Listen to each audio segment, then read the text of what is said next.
this video, I'll show you how to play a cool sounding new flamenco chord progression so you can play guitar in the style made famous by bands like the Gipsy Kings. Let's do this.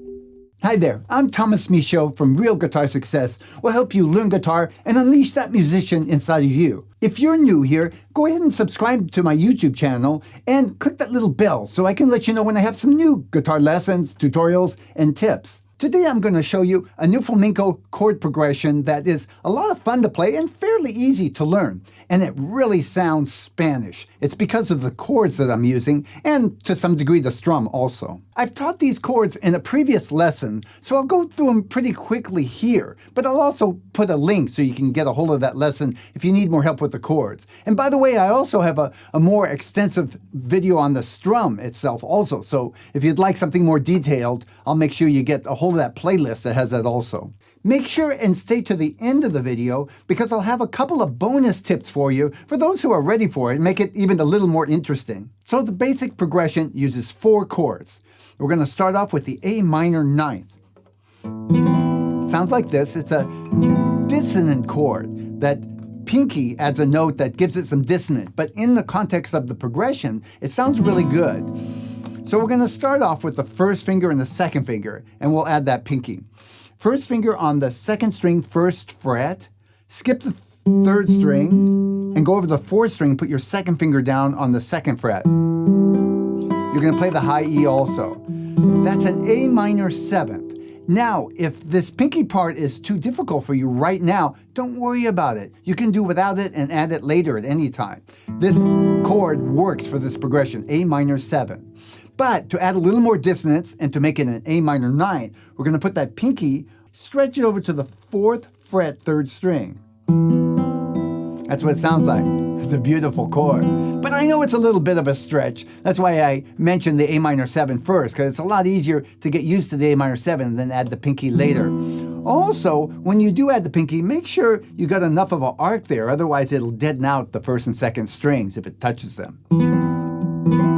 Practice it slowly, work on a little bit each day without stressing too much, and over time you'll see it'll get easier and easier. What I like to do is to have students just form the chord, play it, play around with it for 10 seconds, kind of move the fingers and see if you can get it to sound better, and then take your fingers off, shake them out, do that again a little bit each day, and it gets easier and easier. It'll strengthen your pinky too. Okay, next chord. This one we're going to call an E minor 7 / G. I'm sure that's not the only name for it. It has a G in the bass. That's the /G. So let's finger it. Third finger on the 3rd fret, 6th string. Skip the 5th string. I'm actually not playing that. I'm slightly touching it with my 3rd finger so it deadens out. Now for the 4th string, I've got my 2nd finger on the 2nd fret. 3rd string, open. Pinky on the 3rd fret of the 2nd string. And open high E, the 1st string. Pretty chord, huh? Not so harsh or dissonant like some of the other chords, but that's what makes it work, the kind of dissonant to pretty sound back to dissonant. 3rd chord. Looks like this. Sounds like a handful, doesn't it? F major 7 sharp 11. I just call it the F thing. Don't worry about the name. So it looks like an F bar chord, but there's no bar. It's actually easier than the regular F chord. You're making the F chord with the 2nd, 3rd, and 4th finger, and then stretching over the 1st finger to the 1st fret, 6th string, and leaving the high E open. The trick is to have enough of an arc there so you don't touch that high E and deaden it out. That creates the dissonance. So we'll finger it again. I'm going to put my 3rd and 4th finger, pinky, over here on the 5th string, 4th string, 3rd fret. 2nd finger down on the 3rd string, 2nd fret. There we go. Hard to see from up here. And then I'm going to stretch my 1st finger over to that 1st fret, 6th string.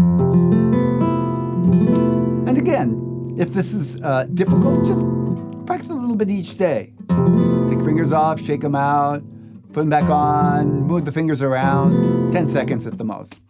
Now, the final chord, E. And you may already know this one. A lot of people do already. We're just going to use a straight E. That's a 1st finger on the 1st fret of the 3rd string. The 2nd and 3rd fingers together on the 2nd fret. That's a 5th string, 4th string. first string, and then open. All the other ones are open. You're playing the entire neck. So all together, we're going to start with the A minor. I'll play the A minor 9 for now. Go to this E minor 7 / G. Got to have the G note in the bass. F, major 7 sharp 11, F thing, and E. Now, start off, just strum 4 times. Don't worry about the strumming part. Just do this. Really. Change chords. Change chords. 4 times each. And change chords. Now get to where you don't stop between chords. Go as slow as you need to. If you need to go this slow, that's fine. Change. See, I didn't pause. Change. I'm thinking ahead of time. I'm thinking a little bit before I have to change so I'm not caught off guard. Practice that, then you're ready to add this strum. Now, if you feel comfortable with that chord progression, you don't have to be perfect. Just maybe 80% of feeling like you got it. Here's a couple of tips that you might want to add to make it a little more interesting. So we've got that A minor 9, and one way is to start with A minor 7 and then add the pinky. Now when you get to this E minor 7 chord, keep the first finger down on that first fret where it was with the A minor 9. So this is the E minor 7 / G chord, but as you strum, take the pinky off and let that first finger play the note. So listen to how it sounds. I'm doing half the measure, 2 strums with the pinky down and 2 strums with the pinky up. So that pinky's on the 3rd fret, and when I take it off, I still got my first finger on the 1st fret, 2nd string. Half the strum, or when you're starting out, 2 strums down and then 2 strums. So now, the one other tip I have is with the E. Instead of going straight to an E, do an E sus4 with the pinky down on the 2nd fret, 3rd string, and then half the measure, take the pinky off. So it sounds like this. 2 strums down, 2 strums off. Or with a strum. Now listen to the whole thing with these new additions.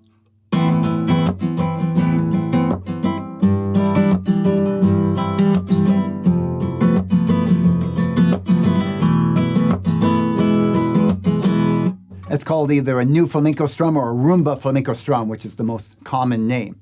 And again, I'll make sure you get a video up in the one corner here. I don't remember which corner, but you'll be able to get this strum as well if you work on it a little bit each time. Let me know in the comments if this video helped you.